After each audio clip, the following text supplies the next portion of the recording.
होइन यो कन्स्ट्रक्सन इन्डस्ट्रीमा यो भिटिफाइड टाइल यो वास्तवमा कन्स्ट्रक्सनमा हाम्रो हाउसहोल्ड युजमा र सडकहरूमा पब्लिक प्लेसेसमा युज हुने एकदमै इम्पोर्टेन्ट निर्माण सामग्री हो होइन। अहिलेसम्म चाहिँ वास्तवमा इन्डिया र अरू युरोपियन कन्ट्रीबाट अन्य देशबाट आउने गरेको थियो। अब उहाँहरूको चाहिँ यो प्रयास आफैमा पनि एकदमै सकारात्मक छ। यसको स्पेसिफिकेसन र नर्म्स चाहिँ उहाँहरूले अब अहिले एउटा गुणस्तर नापतन्त्र र गुणस्तरबाट स्वीकृत पनि भएको छ र आउँदो दिनमा यसको चाहिँ मार्केट पनि यसको भ्यालु यसको प्रोडक्टको भ्यालु पनि राम्रो छ जस्तो लाग्छ मलाई होइन। र सरकारको तर्फबाट अब सरकारले गर्नुपर्ने भनेको के हो भने उहाँहरूको प्रोडक्टलाई चाहिँ नेपाली प्रोडक्ट हो भनेर चाहिँ प्रायोरिटी दिने हो होइन।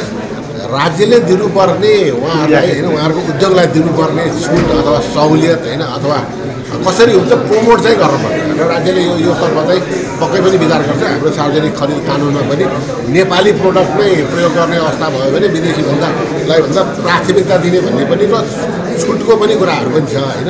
त्यसरी स्वदेशी चाहिँ निर्माण सामग्रीलाई चाहिँ प्रमोट गर्ने व्यवस्था चाहिँ कानुनले पनि गरेको छ। किनभने उहाँले जसरी प्रस्तुत गर्नुभएको छ यो चाहिँ वास्तवमा नेपाली प्रोडक्ट साँच्चै हो र भन्ने खालको चाहिँ एउटा होइन ओहो यस्तोसम्म बन्दो रहेछ हाम्रै देशमा भन्ने चाहिँ देखिएको छ। अब आउँदो दिनमा चाहिँ उहाँहरूको प्रोडक्टले चाहिँ मार्केट लियोस् होइन र यसको चाहिँ व्यवसाय चाहिँ वृद्धि होस् र थप राज्यले पनि यसबाट चाहिँ उहाँहरूको प्रोडक्टबाट थप रोजगारीको अवसर सृजना होस्। उहाँले राज्यलाई कन्ट्रिब्युट यो चाहिँ वास्तवमा के हो भने उहाँको मात्रै होइन यो राज्यको सम्पत्ति हो होइन। त्यसरी लिनुपर्छ जस्तो लाग्छ।